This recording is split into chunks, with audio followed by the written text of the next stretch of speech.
चंद्र नमोरियंताणं नमो सिद्धाणं नमो आयर्याणं नमो वैजाणं नमो देशप्रसावणं ईश्वपञ्चणं कारो सबपावपणासनं मङ्गलां च सबसिंपडमं हवै मङ्गलम् सुरासुरनरादि समयुरनववारिदं कर्मधुरन्मूलने अस्ति मल्लं मल्लिमभीष्टमः प्रणाम।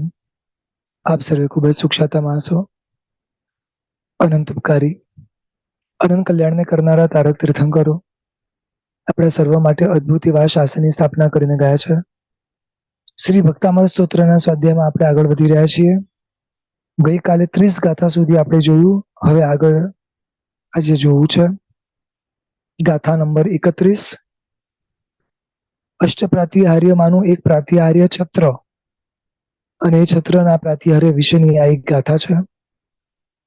છત્રત્રયં તવ વિભાતિ શશાંક કાંત મુચ્ચૈ સ્થિતમ સ્થગિત ભાનુકર પ્રતાપમ મુક્તા ફલ પ્રકર જાલ વિવૃદ્ધ શોભમ પ્રખ્યાપયત ત્રિજગત પરમેશ્વરત્વમ.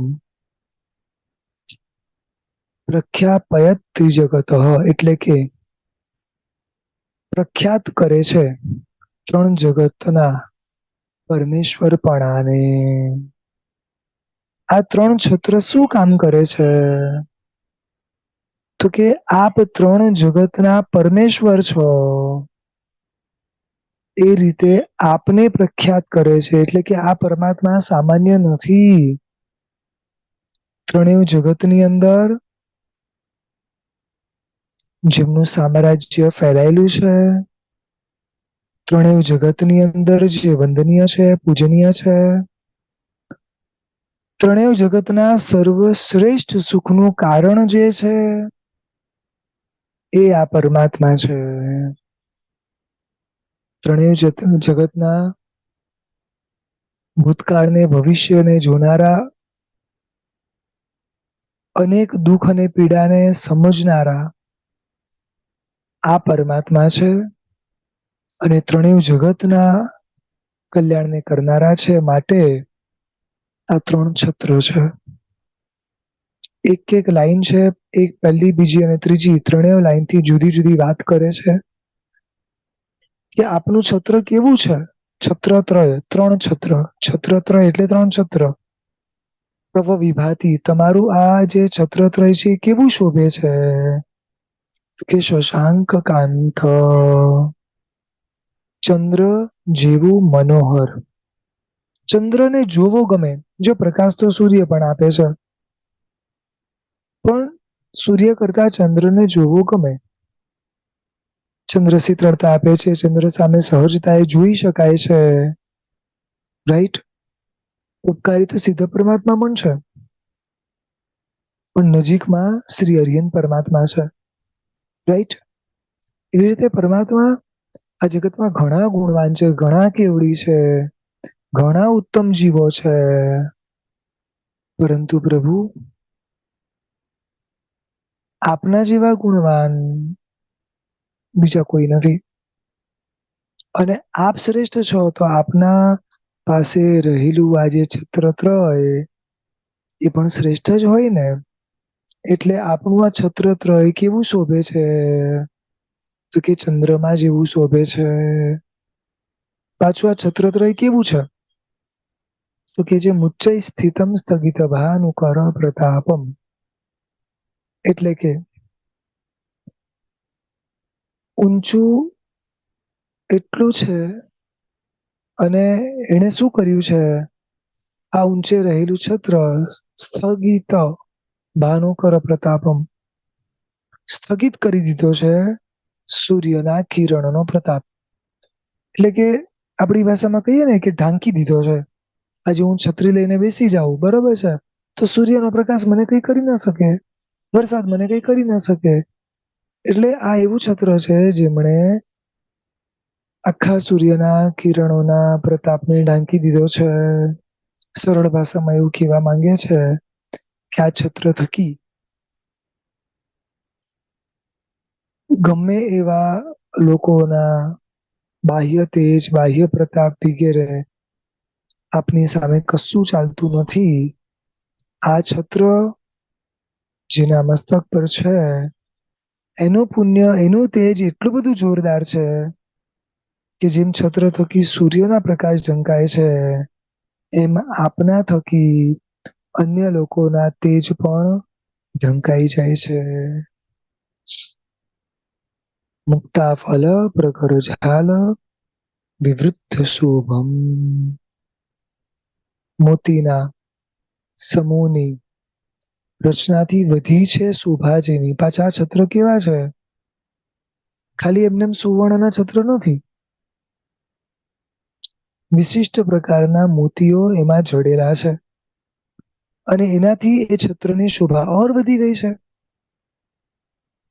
તો આવું છત્ર આપના મસ્તક પર બિરાજમાન છે. અને આવા આ છત્ર એટલે કે 3 છત્ર આપના ત્રિજગત પરમેશ્વરત્વમ, 3 જગતના પરમેશ્વરપણાને બતાડે છે. સમજાયું?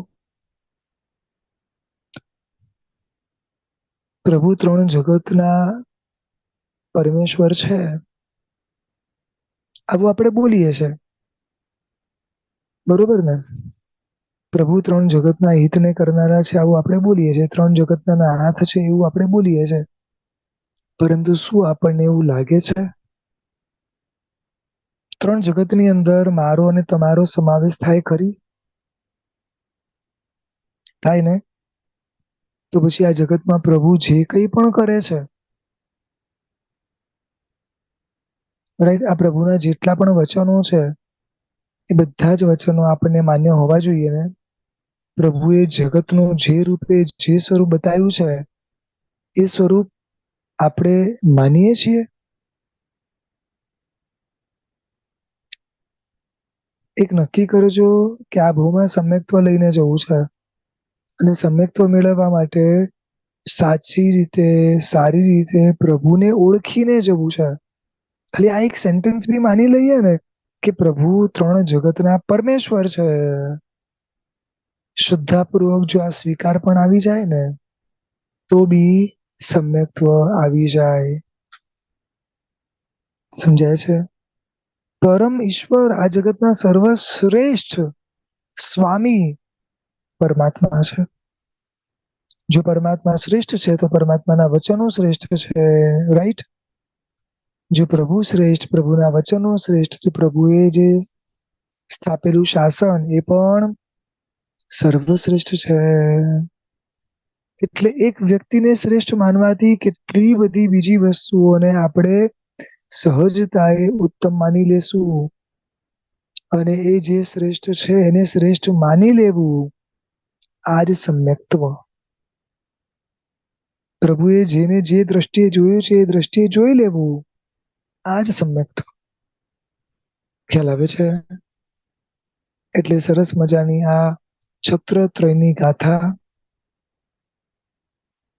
રોજ બોલવાની અને પરમાત્માને કહેવાનું કે આ 3 છત્ર જેમ આપણા મસ્તક ઉપર છે અને 3 જગતના ઈશ્વર છો, એવું જગતને કહે છે.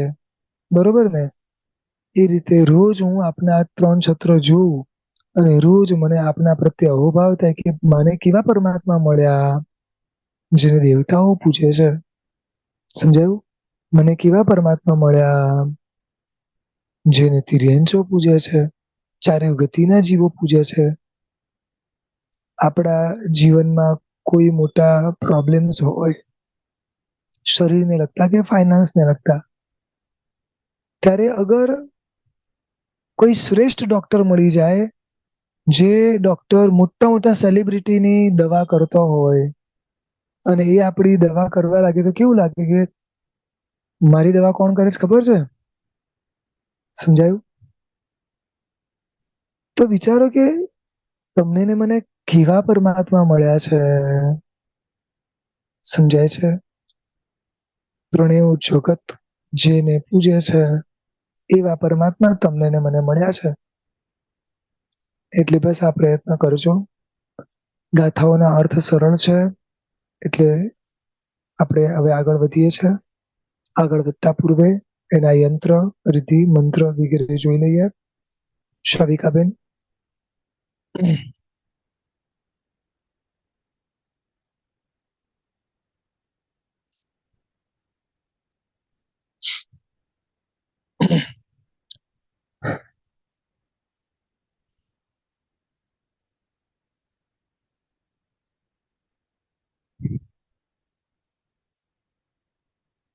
જો વચ્ચો વચ્ચે ને ક્રોમ રીમ ક્રોમ રીમ એવી રીતે 7 વાર લખેલું છે. આ બધાની પાછળ ઘણા બધા કારણો છે.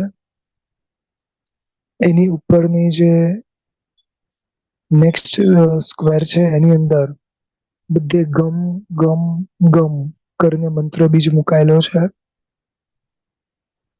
અને એની ઉપરની જે લાઈન છે એની અંદર ઓમ રીમ અરહમ વગેરે કરીને આખો અલગ અલગ અલગ મંત્ર મુકાયેલો છે. અને એની પછીની લાઈનની અંદર આખી આખી ગાથાના એક એક પદો મુકાયેલા છે. હવે આની સાધના કઈ રીતે કરવી, સૌથી પહેલા રુધિ બતાડે છે. એમાં લખે છે ઓમ રીમ અરહમ નમો ઘોર ગુણ પરકમાણમ. આ રુધિ છે કે એનો જાપ આપણે કરવો હોય તો આપણે કરી શકીએ છીએ. હવે એનો જે મંત્ર છે શાવિકાબેન બતાવજો પ્લીઝ. અને એ મંત્રની અંદર ઓમ વસગ્ગ હરમ પાસમ પાસમ વંદામી કમ ઘણ મુક્કમ. જનરલી જે આપણે વસગરમાં બોલીએ છીએ ને એ છે. વિસ હર વિસ નિમ્નાસમ મંગલ કલ્યાણ આવાસમ ઓમ રીમ નમઃ સ્વાહા. એટલે શ્રી વસગરની અંદર જે પહેલી ગાથા છે એ જ ગાથાને આગળ અને પાછળ મંત્ર બીજ મૂકી દીધા. એટલે આ એક આખો મંત્ર બની ગયો.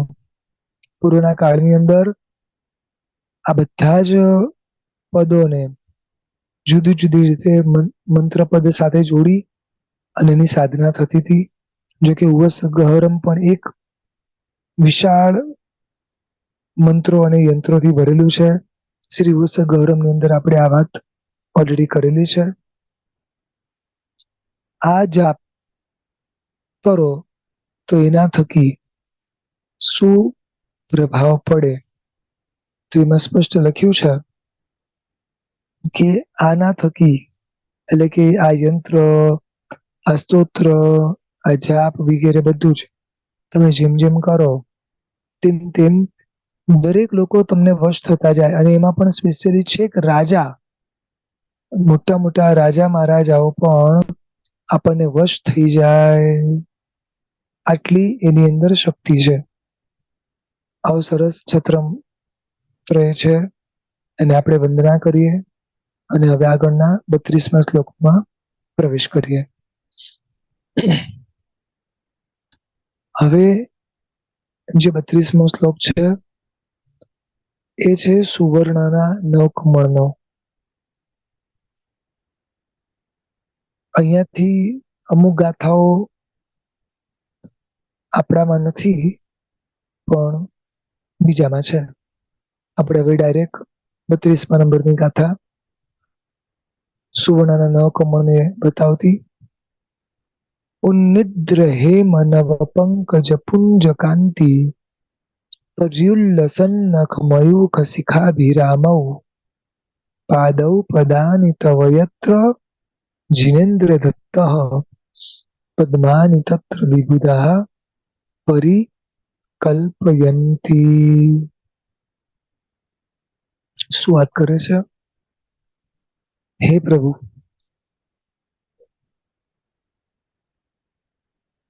દેવતાઓ શું કરે છે?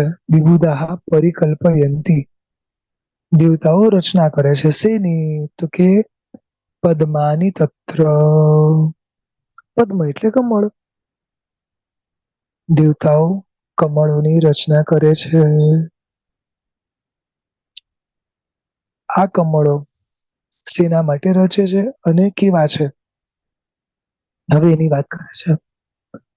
તો કે ઉન્નિદ્ર હેમ નવ પંકજ પુંજ કાંતિ એટલે વિકસ્વર થયેલા. ઉન્નિદ્ર એટલે વિકસ્વર થયેલા. હેમ એટલે સોનું, નવ એટલે નવ અને પંકજ એટલે કમળ.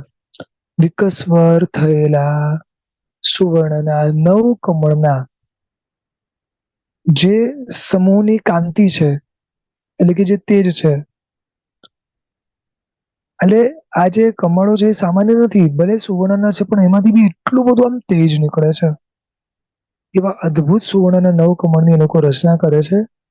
વિકસવર એવા સુવર્ણના નવ કમળના સમૂહ જેવી કાંતિવાળા ચોતરફ પ્રસાર પામતા, ચારે બાજુ પ્રસાર પામતા નખના કિરણોની શ્રેણી વડે મનોહર. એટલે પાછું શું કહે છે કે અહીંયા લખ્યું છે ને, પર્યુલ સન્નખ મયુખ શિખા બિરામો, કે પરમાત્માના જે નખ છે એના અંદરથી જે નીકળતા કિરણો છે એ કેવા છે, તો કે ચારે બાજુ આમ એના તેજ ફેલાઈ રહ્યા છે. એટલા જબરદસ્ત. એક તો કમળ એવા, પ્રભુના નખ એવા, એવા તમારા જે પાદવપદાની બે જે પગ છે, એટલે કે ચરણયુગળ આપણી ભાષામાં, પાદવપદાની તવયત્ર જિનેન્દ્ર તત્વ, પરમાત્માના જે બે પગ જ્યાં પડે છે ત્યાં આગળ દેવતાઓ સુવર્ણના નવ કમળોની રચના કરે છે. ક્યારેક વસ્તુ વિચારી છે?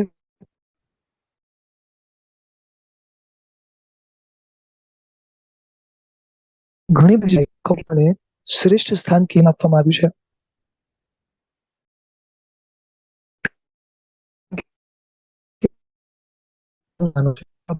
છે.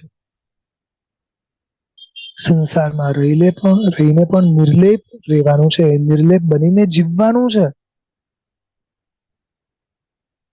બહુ સરસ એક જગ્યાએ હમણાં એક વાક્ય લખેલું હતું કે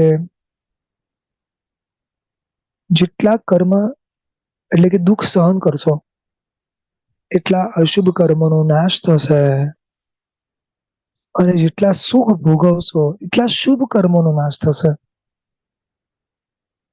પુણ્ય મળ્યું છે, ભોગવ્યા કરો ભોગવ્યા કરો, શું થશે? પુણ્યનો નાશ થશે. અને માનો આપણા જીવનમાં કોઈ પણ પ્રકારના દુઃખ છે, બરોબર, તો એ જો દુઃખ ભોગવશું તો શું થશે? કમ્પ્લેન કર્યા વગર, ધ્યાન રાખજો. મને દાંતમાં દુખે છે, અને મને મોઢામાં દુખે છે, મને અહિયાં દુખે છે, મને આ છે, મને કોઈ બોલાવતું નથી, મને કોઈ સાંભળતું નથી, મને કોઈ સમજતું નથી, આવી એક પણ કમ્પ્લેન વગર જો હું દુઃખ ભોગવું છું તો શું થશે? અશુભ કર્મનો નાશ થશે. અને આ તમે ક્યારે ભોગવી શકશો? જયારે સંસારમાં રહીને પણ સંસારથી અલિપ્ત રહેશો તો. પરમાત્મા આજે સુવર્ણના નવ કમળ ઉપર પગ મૂકે છે એ આપણને બતાડે છે કે તમે પણ આ કમળ ઉપર જ રહેજો. સમજાય છે? સંસારમાં રહીને પણ તમે અલિપ્ત રહેજો. પૂર્વના કાળમાં એવું સાંભળ્યું છે કે શ્રાવકો જ્યારે તિલક કરતા ને જિનાલયમાં જવા માટે, ત્યારે પદ્માસન મુદ્રામાં બેસે અને પછી તિલક કરતા. કઈ મુદ્રામાં બેસવાનું? પદ્માસન મુદ્રામાં. કે પ્રભુ આ સંસારમાં રહીને અલિપ્ત બનીને તારી બધી જ આજ્ઞાને પાળવા માટે હું સમર્થ બનું. ક્યારે ટ્રાય કર્યો છે પદ્માસન મુદ્રામાં બેસીને? વ્યવસ્થા જ અત્યારે એવી થઈ ગઈ છે, બરોબર ને? એ વ્યવસ્થા કઈ બી હોય, આપણે ટ્રાય કર્યું છે? એકવાર ટ્રાય તો કરો. પદ્માસન મુદ્રા. પદ્મ એટલે કમળ. સમજાય છે? ફિઝિકલી આ બધી જ વસ્તુઓ ઉત્તમ છે. અમુક જગ્યાએ કવિઓ એવી કલ્પના કરે છે કે આ સુવર્ણના નવ કમળ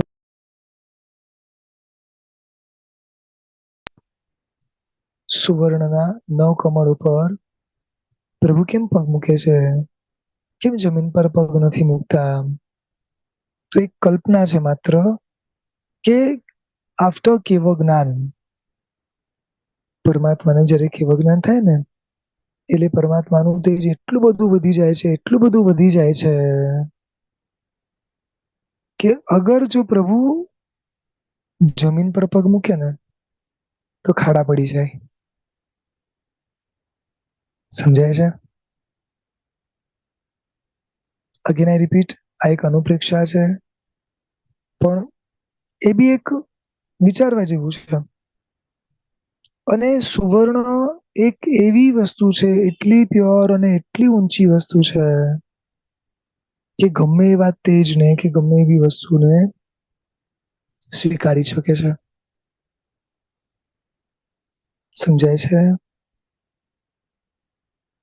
સિંહણનું દૂધ હોય ને, એટલે લાયનેસ, એનું દૂધ કોઈ પાત્રમાં આવી ન શકે.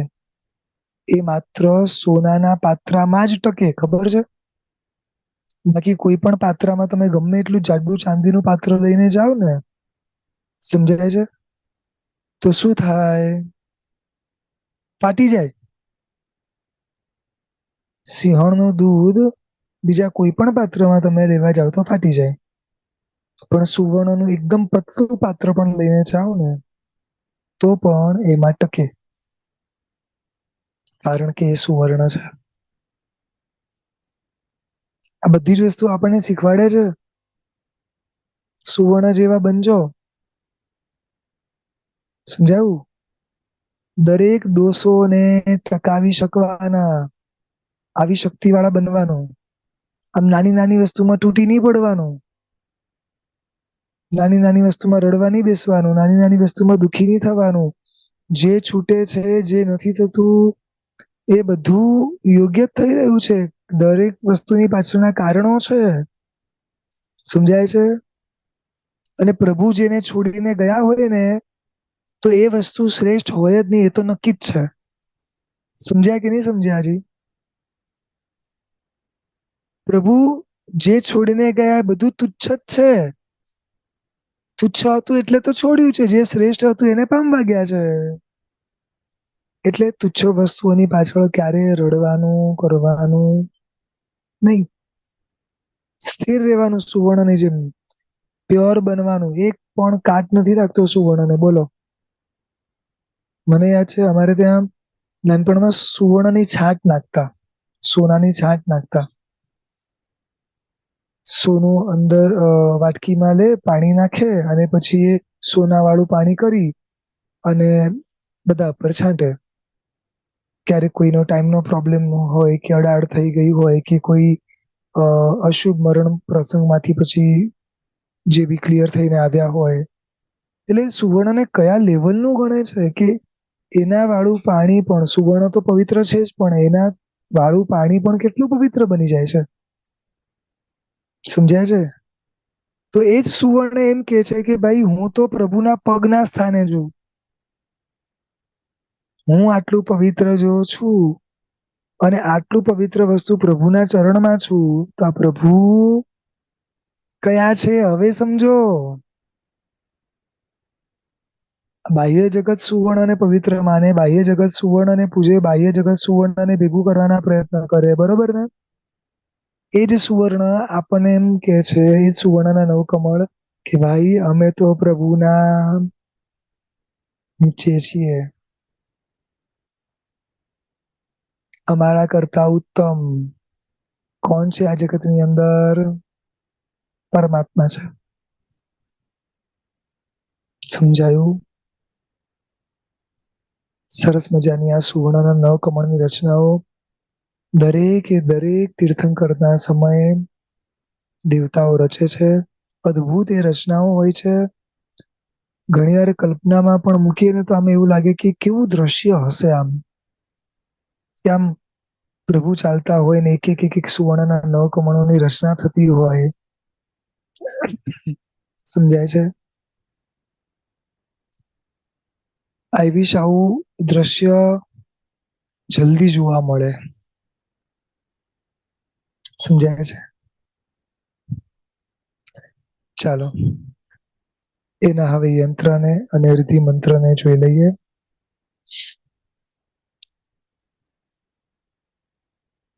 સરસ મજાનો આ એનો આખો યંત્ર છે. વચ્ચે બધા મંત્ર પદો છે. ઓમ રામ રીમ શ્રીમ મ રામ રીમ ક્લીમ ચ રૂમ રૂમ રૂમ મ ય રહ વગેરે બધા મંત્ર પદો છે.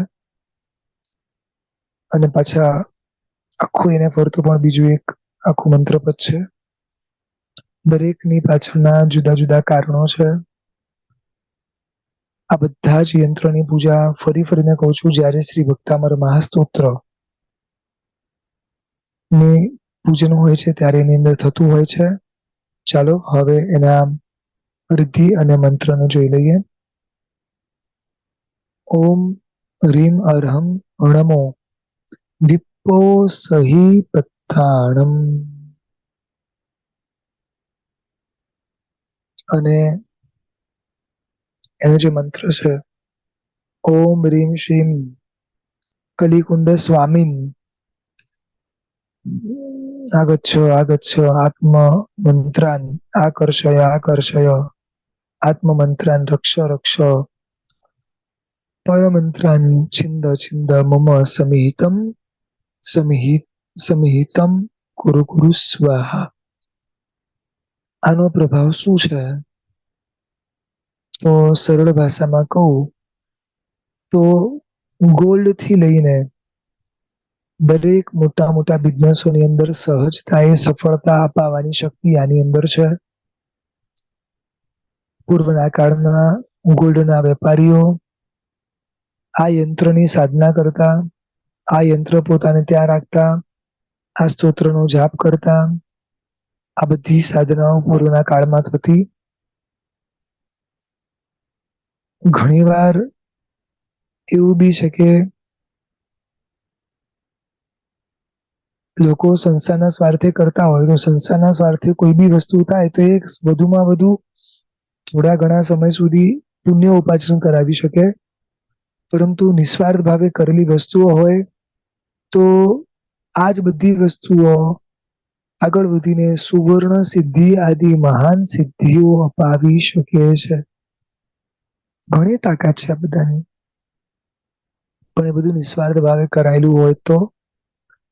એટલે એ સમયના જીવો જુદા હતા.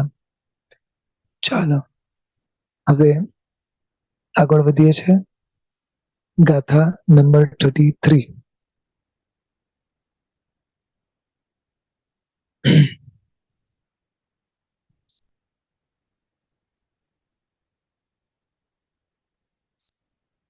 હવે 33મા નંબરની ગાથાની અંદર વાત કે છે કે પરમાત્મા આપ કેવા છો?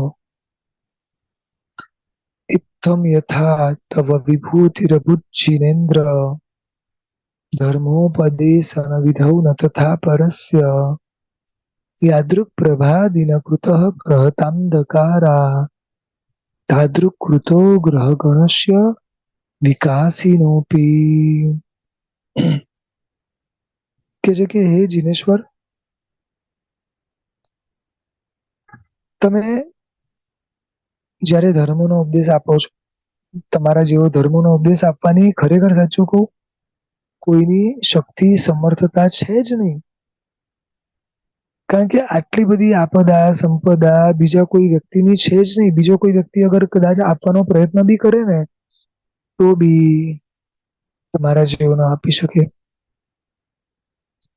ધર્મોપદેશ અને વિધૌ તથા પરસ્ય, ધર્મનો ઉપદેશ આપવાના સમય વિશે જેવી આપની સંપદા એટલે કે સમૃદ્ધિ વગેરે કે પ્રભાવ હતો એવો તથા ન પરસ્ય બીજા કોઈ દેવી દેવતાઓના નથી. જો દરેક દેવતાઓ પાસે અવધિ જ્ઞાન અથવા વિભંગ જ્ઞાન તો હોય જ છે. ભૂતકાળ ભવિષ્યકાળને થોડા ઘણા અંશે જોવાની શક્તિઓ એ લોકો પાસે હોય છે અવધિ જ્ઞાનના બળે. તો બી એ દેવતાઓ તમારા સમાન થઈ શકતા નથી. એટલે કીધું ને કે ઇત્થમ યથા તવ વિભૂતિરભુજ્જીનેન્દ્ર, કે આ બધી જે સંપદાઓ, આ બધી જે પ્રભાવ એક એક બતાડ્યા, આમાં તો હજી ઓછા બતાવ્યા છે. હજી ઘણા પ્રભાવો છે. 34 અતિશયો છે, 35 વાણીના ગુણો છે, અષ્ટ પ્રાતિહાર્ય છે. બધી જ જે સંપદાઓ જ્યારે જ્યારે તમે ધર્મ દેશના આપવા બેસો છો અને તમારી જેવી છે એવી બીજા કોઈની નથી. કારણ કે આ બધું જ તમને જે મળ્યું છે એ ન માંગીને મળ્યું છે, ન પુરુષાર્થથી મળ્યું છે. આ તમને જે મળ્યું છે એ સર્વ જીવના માટેના શુભ વિચારના પુણ્ય થકી મળ્યું છે. સમજાય છે? તમે એ લેવલ સુધી વિચારધારામાં ચડતા ગયા અને એના આધારે સહજતાએ આપનું ઉત્કૃષ્ટ પુણ્ય બંધાઈ ગયું. એટલે એનો મતલબ એ છે કે આ જગતમાં પરમાત્મા આપના સિવાય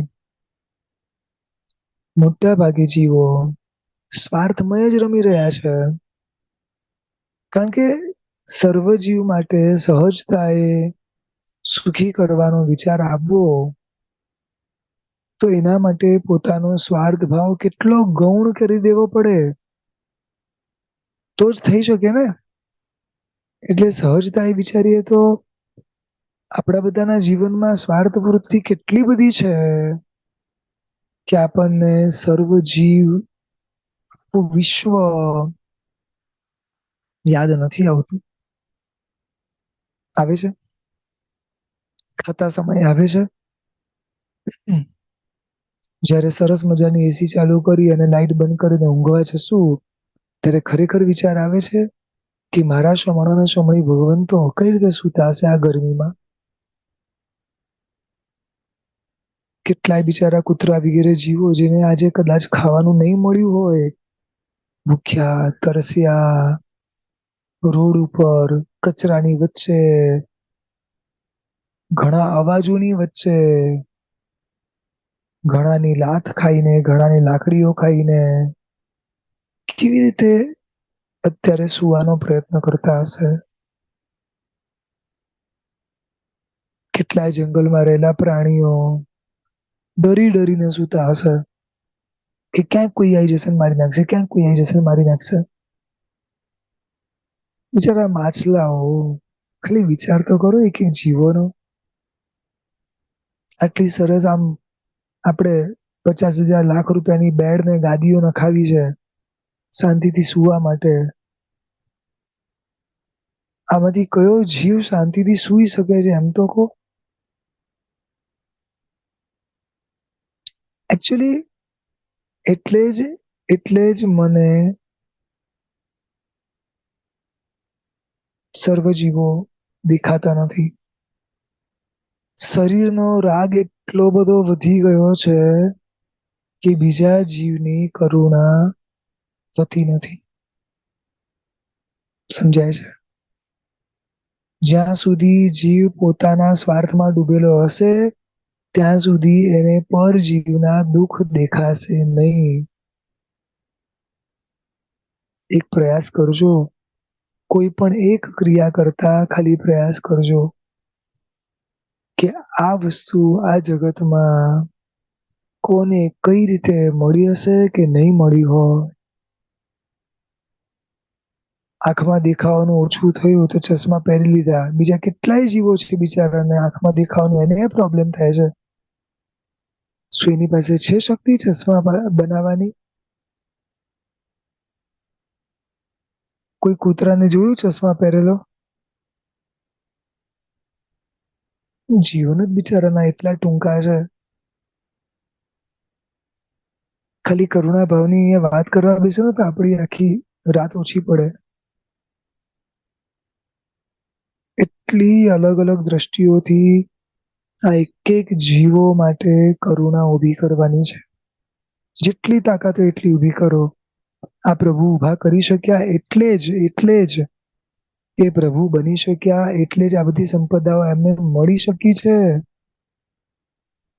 એટલે જ એ સિવાય બીજા કોઈ પાસે આ સંપદા નથી. દાખલો કેટલો સરસ આપે છે. યાદૃક પ્રભા દિનકૃત પ્રકાંધકારા. જેવી સૂર્યની કાંતિ, આમ કાંતિ કેવી તો કે આમ સૂર્યની કાંતિથી આખો અંધકારનો સમૂહ નાશ પામી જાય ને, બરોબર છે. એટલે સૂર્ય જે અંધકારનો નાશ કરી શકે, એવા હજારો ગ્રહ ભેગા થઈને બી અંધકારનો નાશ કરી શકે? ન કરી શકે. સૂર્ય એ સૂર્ય છે. એક સૂર્યની સામે હજારો ગ્રહોના પ્રકાશ ભેગા કરવામાં આવે તો બી સૂર્ય જેવો પ્રકાશ કોઈ આપી શકે એમ નથી. પ્રભુ એવા આપ છો. આપ જેવો ધર્મ સમજાવી શકો છો, આપ જેવો ધર્મ બતાવી શકો છો, આપ જે લેવલની કરુણા કરી શકો છો, આપના જેવી કરુણા બીજા કોઈ કરતા નથી. અથવા તો બહુ જ ઓછા કરે છે. જે કરે છે તો આપણા જેવા જ બની જાય છે. તીર્થંકર, રાઈટ? બનવું છે તીર્થંકર, બનવું છે તીર્થંકર. એના માટે સર્વ જીવ માટે કરુણા લાવવી પડે. 3 સ્વાર્થ ઓછા કરી દો, અથવા ઓછા કરવાના ધીમે ધીમે પ્રયાસ શરૂ કરી દો. એક તો શરીરનો, બીજા આજુબાજુના દરેક વ્યક્તિઓનો, અને ત્રીજી આજુબાજુની બધી જ વસ્તુનો. આ 3 થકી કોઈ પણ અપેક્ષા નહીં રાખવાની. આ 3 નો રાગ નહીં રાખવાનો, આ 3 પ્રત્યે આસક્તિ નહીં રાખવાની. આ 3 માટે કોઈ નવા પાપ નહીં કરવાના, અથવા તો ઓછા કરવાના. જેમ જેમ આ 3 પ્રત્યેનો રાગ સ્વાર્થ ઘટશે, તેમ તેમ પર જીવ પ્રત્યે કરુણા વધશે. કદાચ આ આપણી શરૂઆત પણ હોઈ શકે. બરોબર ને? શરીરમાં રોગ આવે ને તો એ રિલેક્સ રહેવાનું, સંબંધો બગડે તો એ રિલેક્સ રહેવાનું, વસ્તુઓ તૂટી ફૂટી જાય તો એ રિલેક્સ રહેવાનું. અઘરું છે ને? મન મક્કમ હોય તો બધું જ થઈ શકે એમ છે. ચાલો,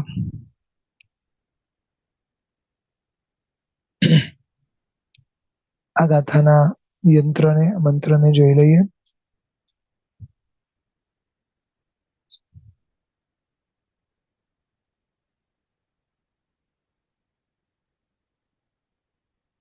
સરસ મજાનો વચ્ચે ઓમ દોરાયેલો છે. આજુબાજુ મંત્ર બી છે. શ્રીમ રીમ ક્રોમ વગેરે. અને ચારે બાજુ દૌ દૌ દૌ એટલે આમ દોમ દોમ દોમ કરીને મુકાયેલા છે. આખો આ પટ છે, આ આખો મંત્ર નો યંત્ર છે. અને હવે એના રુદ્ધિ અને મંત્રને જોઈ લઈએ. ઓમ રીમ અરહમ નમો સભો સહી પત્તાણમ. અને પછી વિશેષ મંત્રમાં બતાડે છે. ઓમ નમો ભગવતી અપ્રતિચક્રે ઐં ક્લીં બ્લૂમ ઓમ રીમ મનોવાંછિત સિદ્ધયૈ નમો નમઃ. અપ્રતિચક્રે રીમ ઠ ઠ સ્વાહા. આનાથી શું થઈ શકે? તો કે દુર્જન એટલે કે આપણા જે ઓપોઝિશન વગેરે હોય બધા તમારા વશ થઈ જાય છે. અને એ લોકો આપણી સામે કશું જ બોલી શકતા નથી.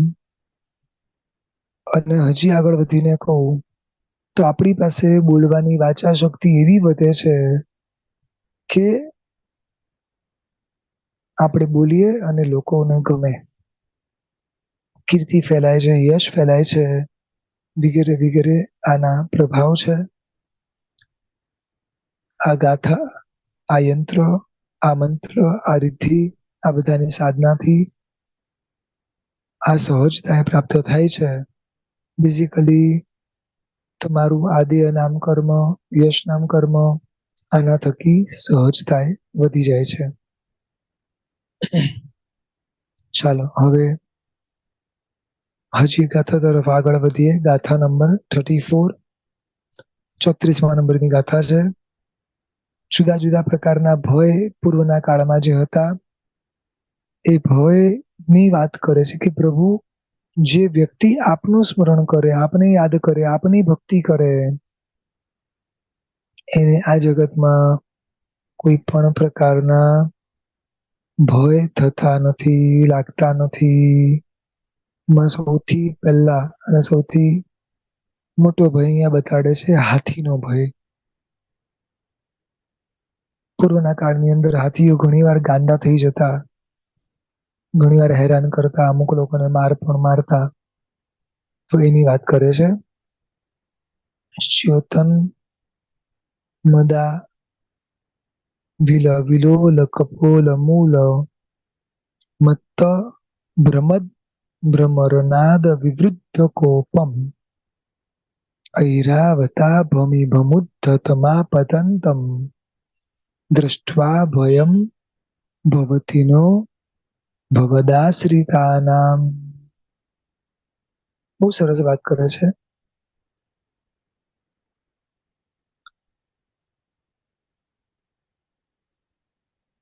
ભયમ ભવતિનો ભવદાશ્રિતાનામ એટલે કે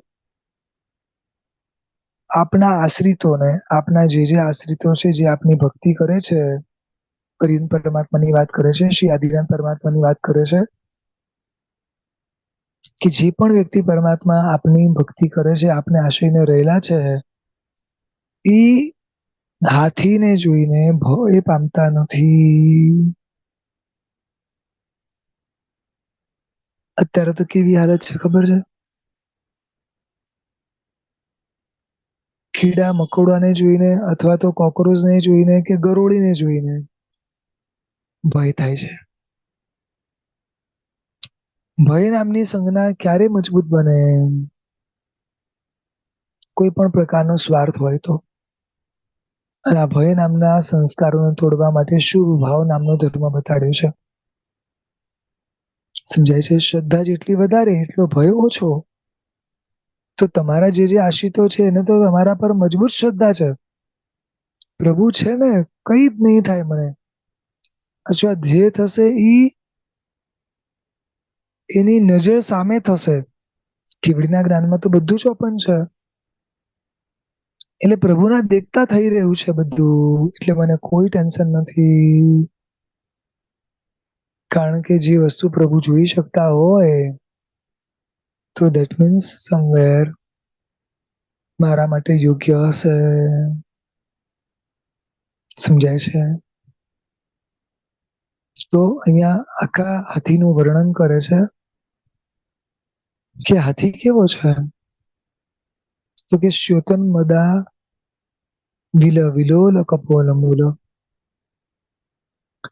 જરતા મદથી કલુષિત થયેલા ચંચળ એવા ગંધ સ્થળથી. શું કે છે કે પૂર્વના કાળના અમુક હાથી આવતા. એ કેવા હતા? તો કે એમાંથી મદ ઝરતું. શું ઝરે? મદ. તો એ મદ ઝરે ને અને એનાથી આખું એમનું ગંડ્યા સ્થળ વગેરે છે આખું કેવું થઈ ગયું છે? ભીનું થઈ ગયું છે. હવે એનાથી શું થાય છે? તો કે એ ગંડ્યા સ્થળ ચંચળ બની ગયા. એટલે હવે હાથી સ્થિર ન રહે. ઓલરેડી આ બધું છે અને એમાં બી હાથી સ્થિર ન રહે. પાછું કેવું છે? મત્ત ભ્રમદ ભ્રમરનાદ વિવૃદ્ધ કોપમ. કે ઈ જે મદ ઝરે છે ને ત્યાં આજુબાજુ ભમરાઓ આવી આવીને એટલો બધો અવાજ કરે છે. હવે એના કારણે વિવૃદ્ધ કોપમ, પેલા હાથીનો ગુસ્સો ઓર વધી જાય છે. એક તો મદ ઝરે છે, એનાથી આખું પેલું ગંડ સ્થળ આમ પેલું થઈ ગયું છે એટલે બી ગુસ્સો છે. આજુબાજુ ભમરાઓ આવી આવીને આમ જોર જોરથી અવાજ કરે છે એટલે બી ગુસ્સો છે. અને એ લેવલના ગુસ્સામાં છે કે ઐરાવતા ભમિ વમુદ્દતમાપતંતમ. કે ઐરાવતના હાથીની જેવી કાંતિ વાળો છે. અને એવો ઉદ્ધત હાથી જેની શક્તિ વધારે, એ ગુસ્સો કરે તો એનો ગુસ્સો પણ વધારે જ હોય ને, બરોબર. તો ખાલી એક ઉપમા આપે છે કે કેવો હાથી, એમ તો કે હીરાવત હાથીની કાંતિ જેવો હાથી, અને ઉદ્ધત થયેલો.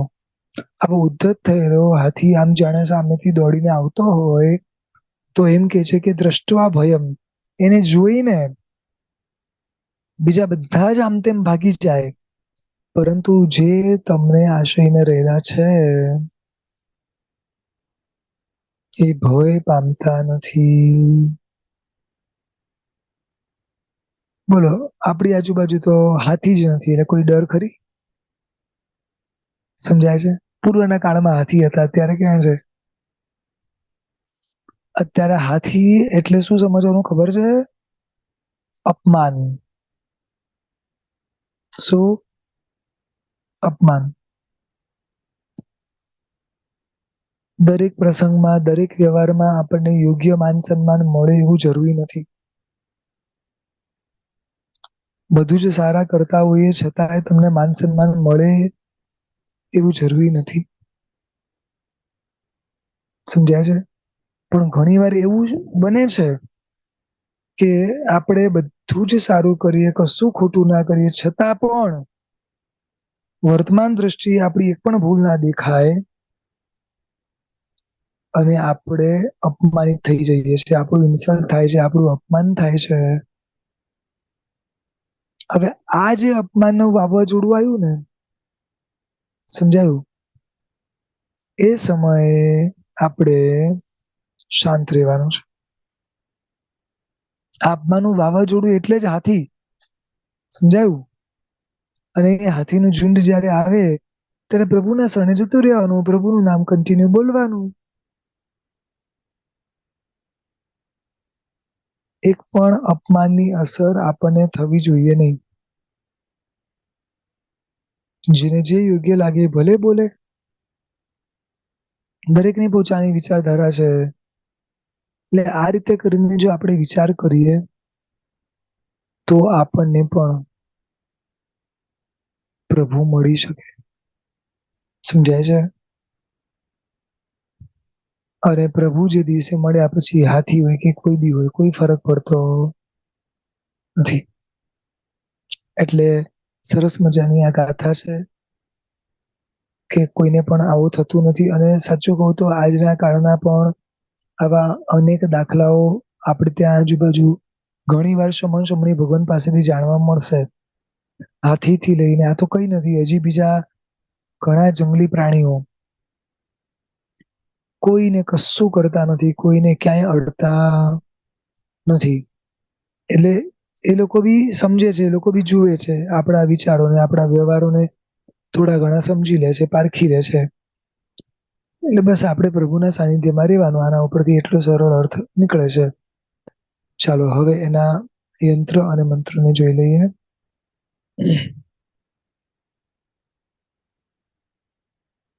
જુઓ,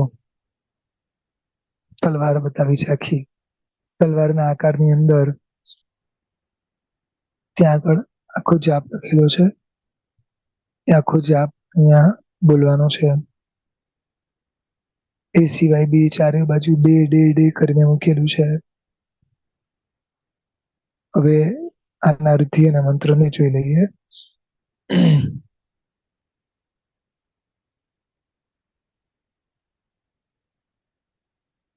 ઓમ રીમ અર્હમ નમો મણ બલિનમ.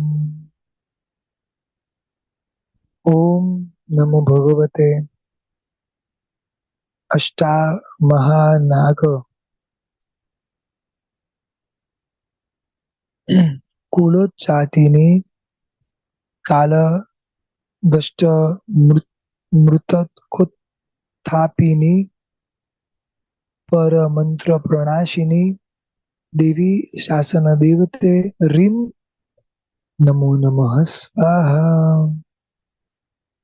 આનાથી શું થઈ શકે? તો કે ગમે એટલો ગાંડો હાથી હોય એ આપણા વશમાં થઈ જાય, આપણને કશું કરી શકતો નથી. ચાલો આ ટોટલ આજે 34 ગાથા પૂર્ણ કરી. હવે આપણે આગળની ગાથા સવિશેષ નેક્સ્ટ ટાઈમ જોઈશું. પ્રભુની આજ્ઞા વિરુદ્ધ કંઈ પણ બોલાયું હોય તો ખાસ ત્રિવેદે ત્રિવેદે જ્ઞાનકુળમ.